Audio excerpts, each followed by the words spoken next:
Hi everybody, it's Colin Stevenson here, joined by my hero John Lenhart. Hi John. Hi. Now today we have got another magical experience. We're going back into John's story again. We've had his childhood, we've had his younger years, and we've had the synaptic pruning. Today we're going to be talking about college, John, and Clarkston. It's we were talking about, obviously we've got it on your jersey and you're running us through this. So if you could please take us back to your college years and where this all came from, John. So what happened was I went to college as a chemical engineer, but I had taken these AP chemistry courses and placed out of chemistry. Yeah. And about a week into the chemistry classes, I was put into different chemistry classes. This professor, his name was Ray Andrews, he came by and there were 5 chemical engineers that had placed out of freshman chemistry. And he said, chemical engineers don't know any chemistry. I want to get these 5 to take my chemistry class. And his chemistry class was spectroscopy.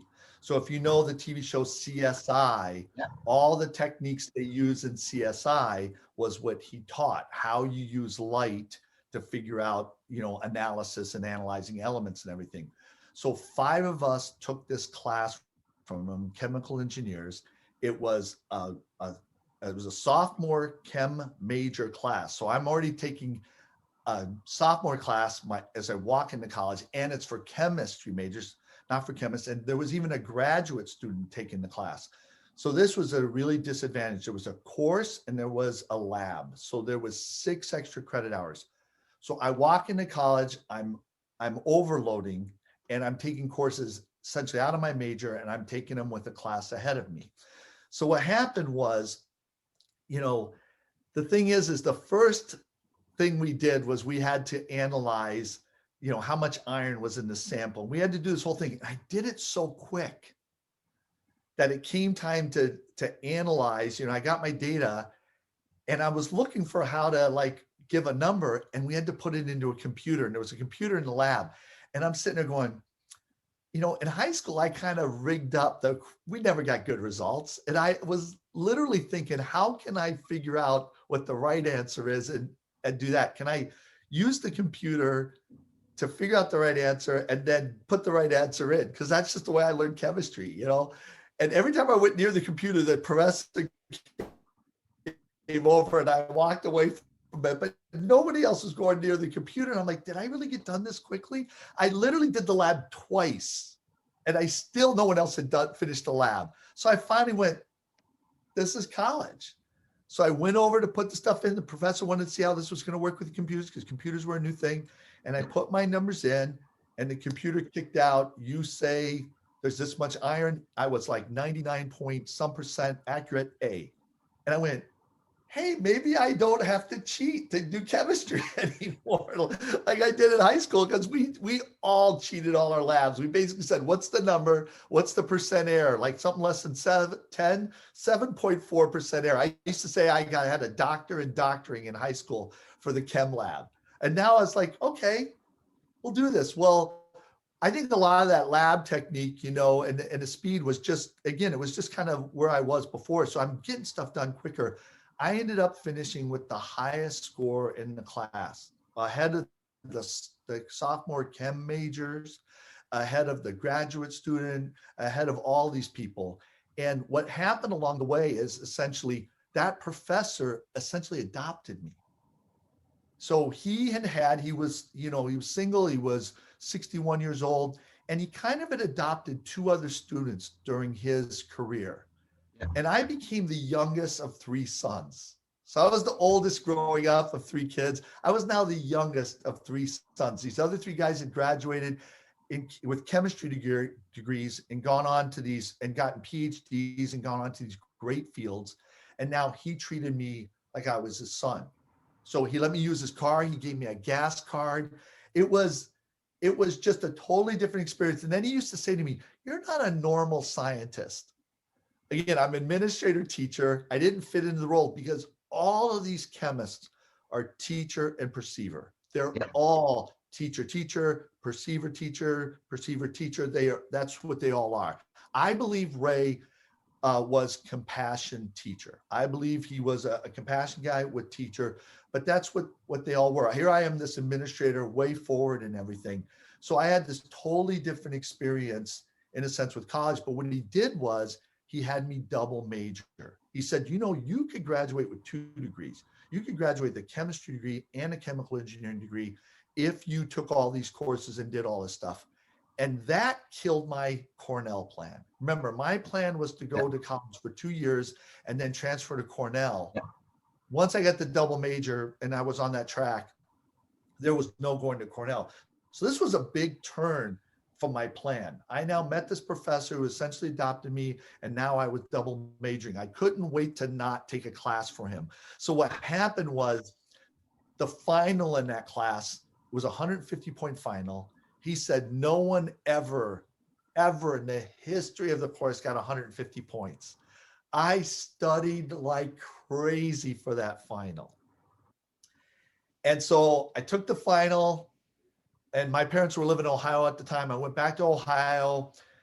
He calls me up after a couple of weeks, you know, Christmas break, and he goes, he checked my grades before they got sent out. He goes, you got straight A's. So I got straight A's. I was number one in my class, and technically overloading, I really was number one in my chemical engineering class and the overall class, straight A's. And I said, well, what did I get on your final? And he goes, you got a 149. And I'm like, you're joking. You're joking. Where's my point? I know I didn't miss anything. How did I get a 149? This is just spiteful. You're just taking a point. What did I miss? What did I miss? And I don't want to get too technical, but a carbon atom is really a tetrahedron. And what happens is if there are 4 different things on the carbon atom, it's called a chiral atom. It's like a right hand and left hand. My right hand and left hand look the same, but they don't occupy the same space. Yep. And in chemistry, an atom can be chiral. It can look exactly the same, but if the 2 things coming out are flipped, it's like a right hand, left hand. And sometimes your body sees the right hand version as toxic and the left hand is healthy. He goes, you drew the right hand and it was the left hand. And I'm like, oh, you gotta be kidding me. So I will tell you, for the rest of his life, we argued over the point. I told him, in your will, leave me the point. I want the point, because no one had ever got the 150 and no one ever did. But I got a 149. 149 is pretty impressive, John. As much as that goal wasn't reached, I think 149, I think you can give yourself a kind of pat on the back. So you were talking about him being compassion. So did you feel when he took you under his wing and brought you in that it was almost like he understood you better than anyone else, like other teachers or your friends or things like that? Did you feel the compassion? So I'm compassion server, not compassion teacher, but I can get to compassion teacher, which I do with my clients and stuff. So did you feel that he just knew you and he was able to kind of work with you better? I definitely felt he cared for me more than anybody else. So I definitely know. That's why I think it was compassion. I think he cared for me. I think he half knew me, and then he kind of half didn't, because I was a chemical engineer. I wasn't a chemist. So all of these 2 guys before me, I'd say my 2 big brothers were full-blown chemists, and he would keep saying, you're not. And both of them were, you know, the middle one especially was a synthetic organic chemist. I will tell you, to this day, I believe the smartest people in the world are synthetic organic chemists. These are people who make molecules out of nothing. And if you think about it, how do you make this molecule when you can't touch it, when you can't move it around? These people imagine a molecule, and then they imagine a path to get there. And when I talk to them, I understand every 3rd word. I have to sit there and just like, okay, I understood that. Okay, it's like they talk, and it's a completely different language. And I will tell you, they are by far the biggest geniuses in the world. So I still won these awards. I won this award in the freshman year because I wasn't qualified for the freshman chem award because I wasn't in the chemistry class. Yeah. But he said, hey, you guys have a freshman who's the highest grade in a sophomore chem major, he deserves an award. So I got an award for that. I won an award in organic chemistry. And again, I'll just to tell you how hard organic chemistry is. And I think you would love it, Colin, is, and on an organic chemistry test, what they will do is you'll have a sheet of paper and the question will be, you have these 3 ingredients. You know, they might say you have methane, ethanol, alcohol, and, you know, water and some other ingredient. And they'll say, synthesize 4-methyl-1-butene. And so you got to draw that structure out. And then you got to go, how do I get these things from here to there? And they never taught you that in class. They taught you all these moves. So it's like learning karate, and you learn 4 moves and they go, okay, now fight this guy. And he's going to come at you with these punches. And you got to go, do I? And it's like, it's the only test I ever took in my life that I learned things during the test. I was actually learning during the test. And every one of my tests, the whole page is scribbled out. There's a square that says see back. And if you flip the page, the answer was always on the back. The tests were just mind blowing. And yet I still got the highest grade of all the chemists taking that class, because I had to take all of my chemistry classes for chemical engineer with the chemist. And the big issue is it's like speaking 2 languages. When I took a test like a chemical engineer for chemistry, I'd miss all sorts of things. When I took a test from a chemist, like a chemical engineer, I'd miss things. Those are 2 very different languages. And I was doing both. It's very rare to see someone who's got a degree in both, because they're very, very different. So that would be like having English as your native language and learning like Arabic and Russian at the same time, and then having to speak all 3 languages. It's very, very difficult. So in order for you to be able to do that, and obviously we've spoken along about the last couple of videos that we've done regarding your story, like you had to kind of retrain your brain to reopen again, you know, after your synaptic pruning. So to get from a synaptic pruning that wasn't as big or as good as it could have been, to get to this place at college where you're now speaking 3 languages, your native language, but also 2 ridiculously opposite hard languages. How did that feel in terms of your daily life? Were you gaining energy, or did you find it a struggle sometimes?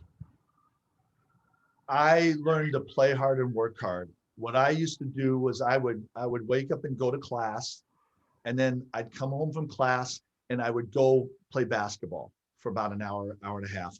Then I'd come back, take a shower, I'd study for like 2 hours, and then I would go eat. Then I'd come back and I'd study for like 2 hours. Then I'd go play basketball or play some sports with the guys. Then I'd come back, shower, then I'd study, then I'd go to bed. And so what I learned was, when I was in class, I only thought about class. When I was playing, I only thought about playing. And I actually had more energy, rose to the top of the class. And what happened was another language, if you will, came in. So he had a connection to Dow Chemical, and he had recommended these other 2 guys to go for summers there. And these 2 guys became big time executives. And so what happened was the recruiters were always begging him for another recruit, and he never wanted to ruin his record. He's like, I sent 2 unicorns. I don't want to send anybody else. And they kept begging him and begging him. And normally people go between their junior and senior year. Well, during my sophomore year, he said, I'm going to recommend you to go to Dow. So now I was going to get this great job in a chemical company. And I was really starting to wonder, I didn't even know what a chemical engineer did. I'm like, I still don't know what you do, because the first 2 years you're just learning basic things. And I'm like, I don't even know if I picked the right, like you said, it was so many different language stuff. I didn't even know if I picked the right thing. And so he put me up for this. And then he started putting all this pressure on me, like, look, don't ruin my undefeated record. I've never sent him a sophomore, and I'm 2-0 right now. Don't ruin my record. So I went and spent the summer in Michigan working for Dow. And what happened is it kind of ruined me for school. So what happens at school is I'm always studying. I was always studying. Every textbook was always by me, because the minute I'm not studying, well, if I don't get 100 on a test, it was because I wasn't studying. And so all I did was studying. So I went and took this job. I used to go in an hour early, leave an hour late. So I gave them 10-hour days. But when that was done, I was playing softball in like 3 or 4 leagues. I was wearing my Archie Manning jersey that I told you about. I would always wear that for my softball games. And so I was doing that. And then also what happened is, in this town, Midland, Michigan is the second largest per capita number of PhDs in a city in the United States. Knoxville was number 1. And so what happened was, they had all these great facilities. So they had this performing arts center. It was just amazing for a town like 40,000. And during the summer, to keep the college and high school kids active, they'd put on 3 performances. They put on a play, they put on a Gilbert and Sullivan performance, they put on a musical. And I can't sing, and I'd been in plays, so I tried out for a play, got a part in 10 Little Indians, and I made all these friends that were in college. And so I was in the plays at night. So I was like, when I'm done with work, I'm not looking at my chemistry book. I'm playing softball. I'm in the plays. I got all these friends. I'm like, I want to get out. I can't wait to get out of college. Let's get out of college quicker, was my attitude. Yep.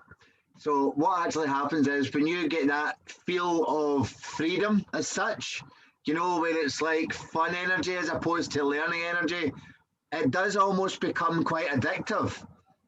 Now, you and I both had a conversation last week about me doing something quite similar. I know it's your story, but I'm going back. So it's like, when you do something and you realize at first it's like a bit of a distraction, a kind of new path, but it takes you off your journey. But it has to be learned, though. It wasn't like, I know you're saying it kind of spoiled school, but you had to learn that to be able to bring you back, I'd imagine. I love what you just said about fun learning, because here's what happened. The first project I had that first summer, I was in charge of this piece of equipment everybody called the Beast. So this piece of equipment was a heat exchanger, 3-looped heat exchanger. And it took up there was this area that everybody did their equipment work. And my thing took up half the space. That's why they called it the Beast. There was like all these other people working on their project, but there was this monster unit. And what happened was I was working on these chemicals that would help fluids flow easier under pressure and hold heat, and then help fluids give up heat and take heat under a different flow. And so what I had to do was I had to change the different rates and figure out 2 things: the fluid flow and the heat exchange. Now, in chemical engineering, those are 2 courses you take your junior year. I hadn't taken either course. A computer ran all the stuff. This is 1983. And this guy had all these interns. He'd had like 4 or 5 interns, and they had gotten half of the information for 1/2 of what he was doing. He was looking at 2 things, and they had gotten half of that done, like 5 of them. He was like, you're not going to get very much done. And what was happening was the computer the measures were all over the place. He goes, yeah, that happens. So I had to teach myself 2 courses I hadn't taken yet. So I started learning all of that. And I had to deal with these computer issues, and computers were a new thing. But I had been working with computers with my best friend, and I knew more about computers than this PhD did. And I said, one of the things about computers is that when they overheat, they start having really bad information. You want to keep a computer cool, or you want to install a fan on a computer. I said, can we install a fan on this computer? He's like, that would really help. Like, this sounds like nothing today, but this was me going, hey. So I had maintenance install a fan on the computer to keep like the motherboard and all that cool. And all of a sudden we weren't getting these snafus. Now another issue happened. So like the big moment in this job was, you get this big sheet of paper usually on the desk. Sometimes it's got your calendar, just a big pad of paper. I took an entire day. I took the computer program. I took an entire day and I drew out the computer program with logic diagram. My boss kept going, aren't you going to do work today? I go, I'm trying to figure out the program. He'd come back, 30 minutes. Aren't you going to do work today? I'm figuring out the program. 30 minutes later, do you really think this is going to help? I'm like, yeah. And I'm starting going, is this going to help? I go, I'm committed. Yep. There's a problem in this computer program. I've learned programming. So now I'm bringing my programming to bear. Drew the whole thing out, looked at it, traced it through and went, there's an error in this program.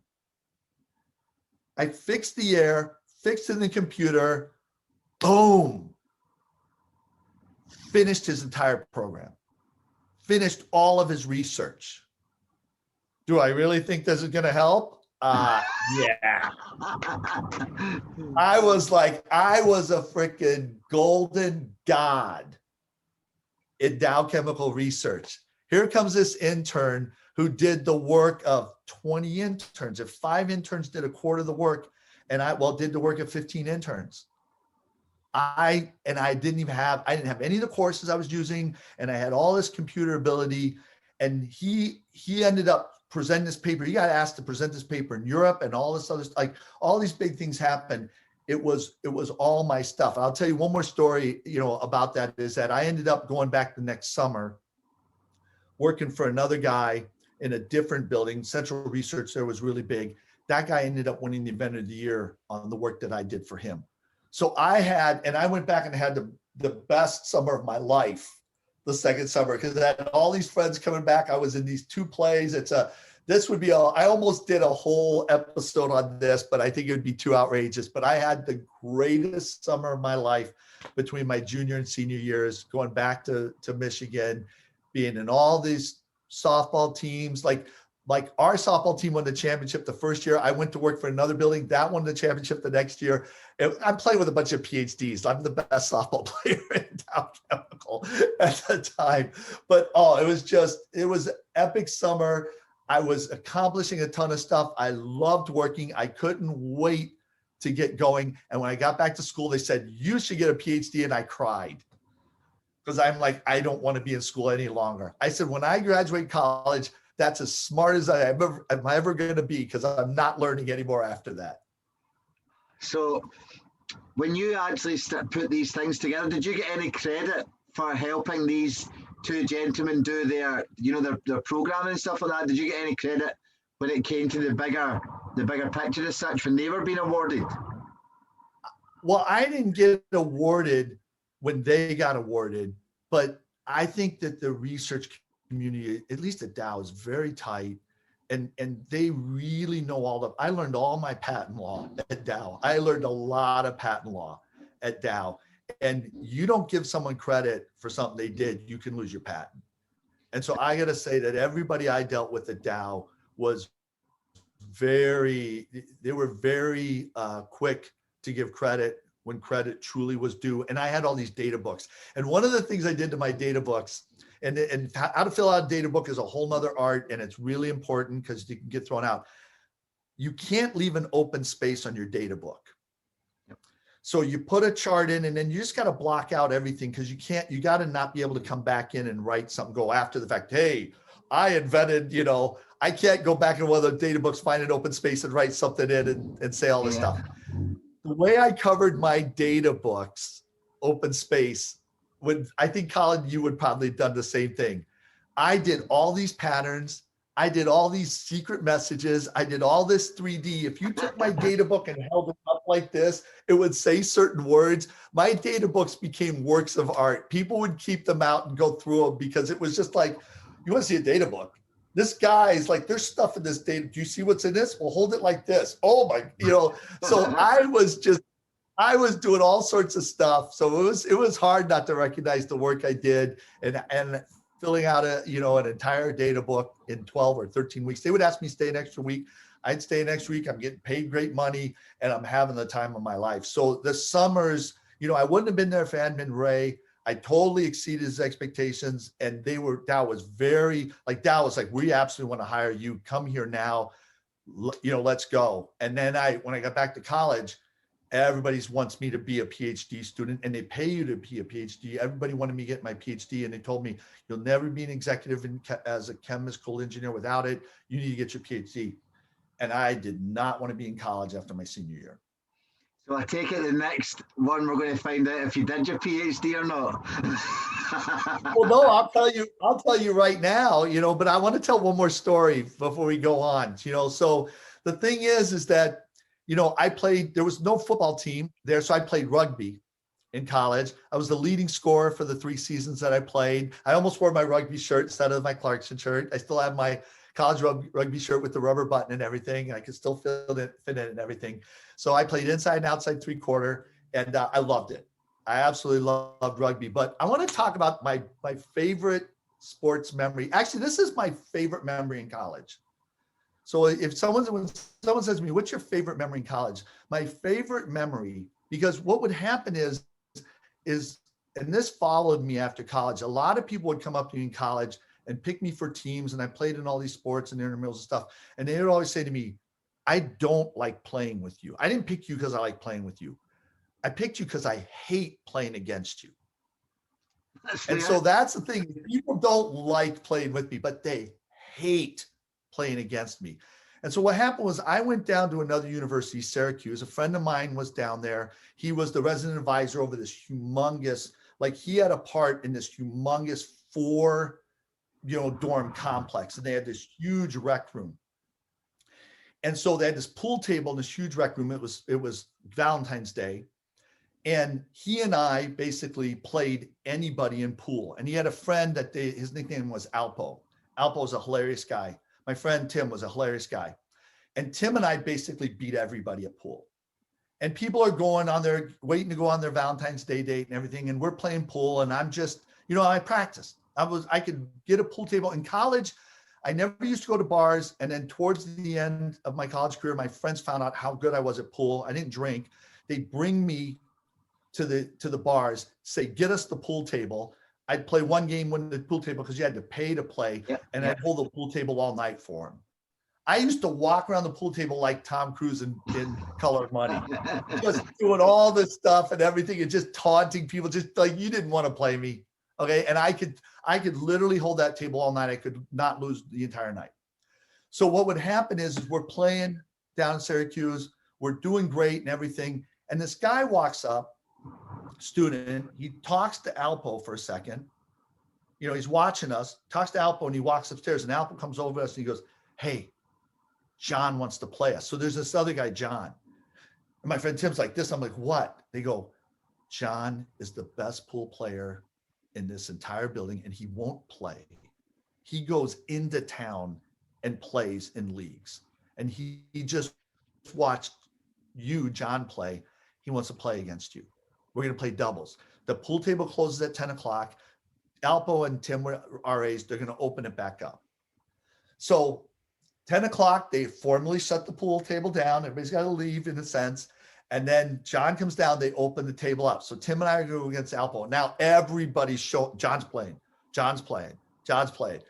Everybody's showing up for this game. And we're playing and we're splitting. I mean, we're beating him. He's beating us. He's very good. And at one point, Alpo comes over and says, John's impressed. He sees what you're trying to do. Because I'm trying some shots and they're not necessarily working, but he sees it. So what's happening is people are coming back from their Valentine's Day date. And I'm going to say there's 100 people crowded around this area. This is a very large area, but there's 100 people watching and hanging around, from the night and watching this. And Alpo and Tim are hilarious. They're doing bits. Tim was an actor. They're entertaining the crowds. You got to watch it. You're seeing 2 guys who are really good at pool and they're entertaining the crowds. And what happens is we're playing 8-ball, and I put a ball in the pocket, and my next ball before the 8-ball is right next to the corner pocket, and there's one of their balls next to it. And my ball, I want it to stop so I can get in between it. And my ball keeps rolling, and rolls against the cushion. So now you got to imagine there's the pocket. Yeah. There's my ball I want to hit here. There's their ball that's like an inch between it. And there's the cue ball that there's an inch between it. There's 3 balls lined up an inch apart against the rail, and there's the pocket. And I'm standing over it going, And Alpo stands next to me, starts laughing his head off, looks up at me, laughs like this far from my face. Ah, I'm freaking triggering. And he's laughing and he's getting a crowd. There's 100 people laughing. Like he's egging the crowd on and laughing, and everybody's laughing at me. And I gotta tell you, it was a total flow moment. And it was a total out of body experience. And in my head, I said, I need to lift this cue over that ball. And I had never done that before in my life. And I stood sideways like this. And I took the stick and I went like that. And I just like, I don't know what I did. If you ask me what I did, I think I got the cue under my cue ball and I think I balanced it. I think my unconscious brain balanced it enough to lift it up over the other one and then drop it. And the cue ball dropped on my ball, didn't hit the other ball, dropped it, knocked it in the pocket, knocked this ball away. The 8 ball was there. I just, without even thinking, went, banked the 8 ball in the side pocket. Now, when that hit, the crowd lost their mind. There was 100 people that went from laughing to going, holy bleep. And there was this humongous roar. Alpo goes, whoa. And if I'd have stopped, I would have never made the bank. But I didn't stop. I just went side pocket, banked it, knocked it in. Alpo's screaming, I'm blown away, I'm blowing. He's running because there was a large room. I walked around the table and then back to the head of the table. And I just strutted nice and slow because there was so much adrenaline and I'm kind of coming back and I'm like, what just happened?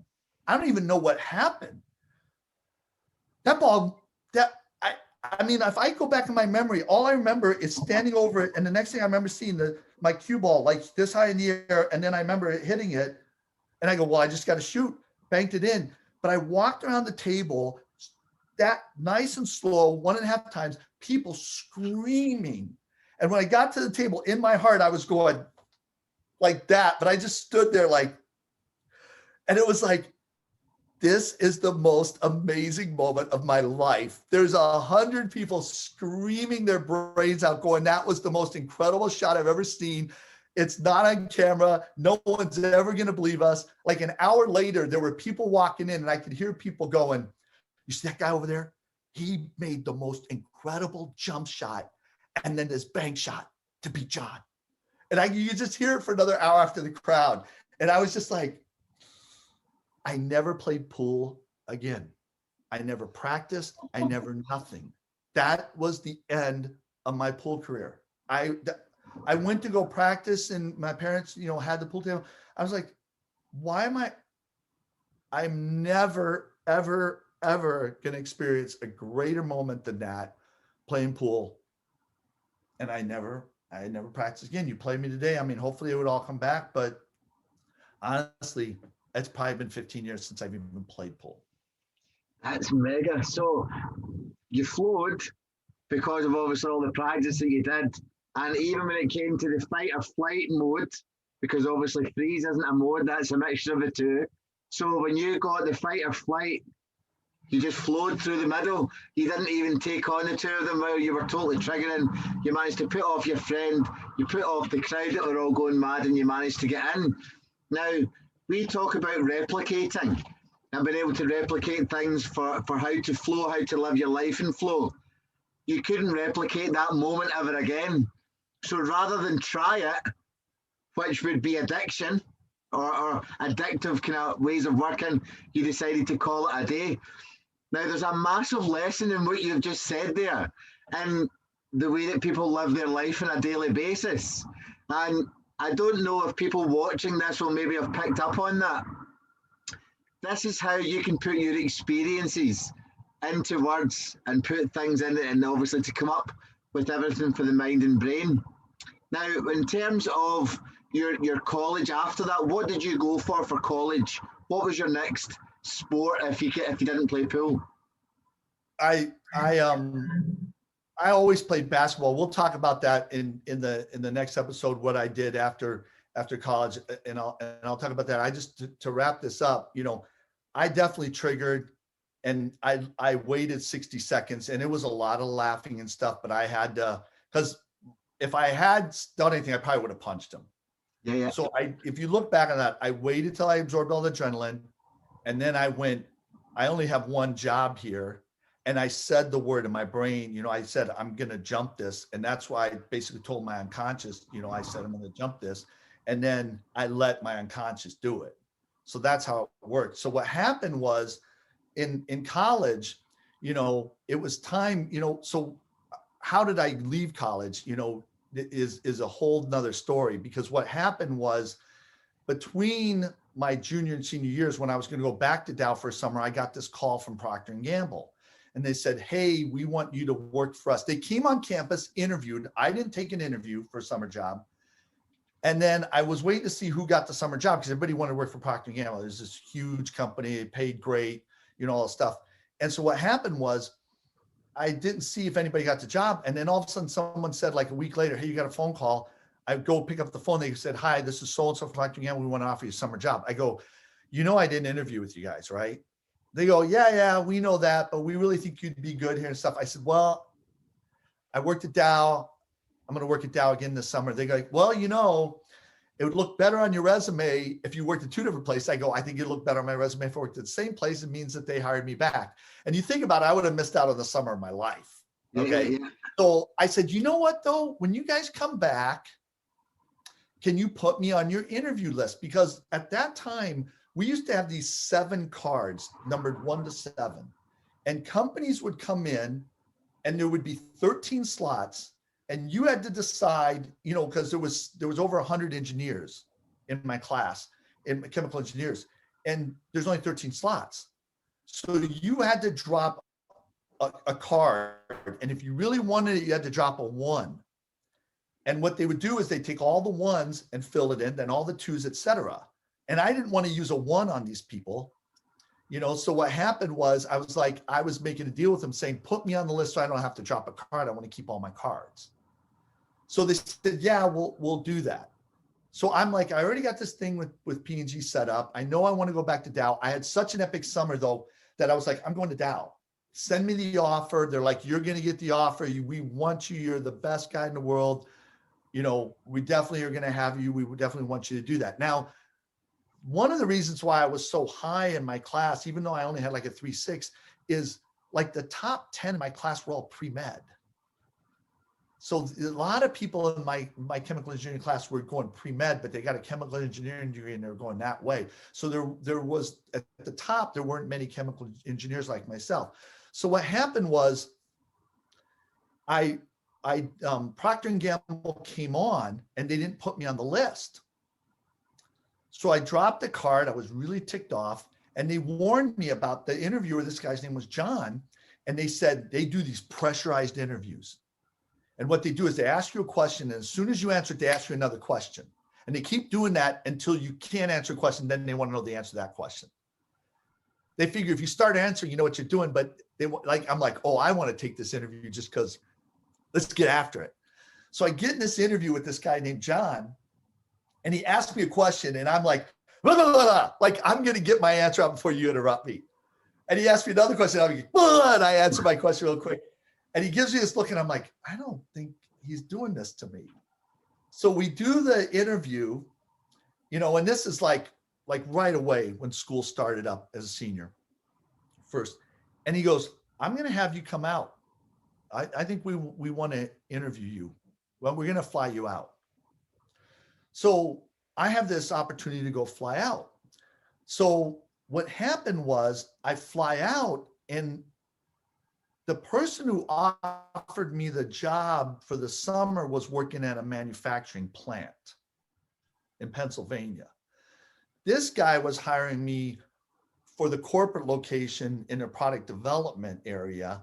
And he was a different John than there's 2 different Johns. And I didn't know the last name of the John they said was like this. And so now that's why I thought he was the same John. He was a different John.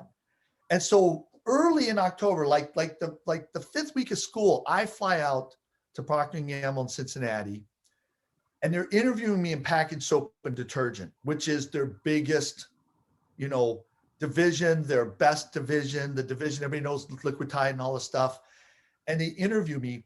And what happens is one of the questions was, you know, are you a good project manager? And I said, well, what's your definition? They said, well, you can get a project from A to B. You can look ahead, you can get around it. Well, my second summer at Dow, we, 5 of us, wrote a script and filmed a movie. It was an hour long. I was essentially the director, and that's a whole nother story of how we got that thing done. But I said, yeah, I did this movie, and I explained all the issues we had. I explained how we did it. I explained all we went through. They changed the interview schedule. They walked me in and offered me a job on the site. I went out that night. They took me to the top floor. So I'm in my mind, this is the #1 company in the United States, the #1 division, and they're offering me a job on site in first week of October, and they're taking me to a 4-star restaurant on top of the Terrace Hilton overlooking all Cincinnati.